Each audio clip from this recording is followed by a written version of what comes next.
Sukkur report احسان علی مہر ملک فلاحی جماعت کے صدر ممبر ایگزیکٹو کمیٹی اور ڈپٹی کنوینر سیبکو کمیٹی ملک محمد جاوید کا تاجر برادری مختلف مکتبہ فکر کے لوگوں کے اعزاز میں پرتکلف ڈنر کی تقریب کا اہتمام نائب صدر federation of Pakistan chamber of commerce and industry Bilal Waqar Khan کی بطور مہمان خصوصی شرکت۔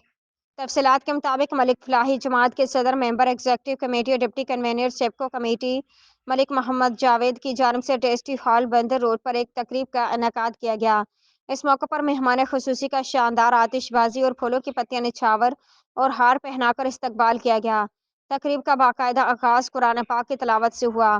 تقریب میں federation of Pakistan chamber of commerce and industry کے نائب صدر بلال وقار خان کو مہمان خصوصی، جبکہ آل سکھر اسمال ٹریڈرز کے بانی حاجی ہارون میمن، ملک برادری کے رہنما انور ملک، تاجر برادری کے مختلف یونینز کے صدر، جنرل سیکرٹری سمیت دیگر عہدیداروں، رہنما اور انڈسٹری کے نامور سول سوسائٹی کے افراد کو پرتکلف کھانے پر مدعو کیا گیا تھا۔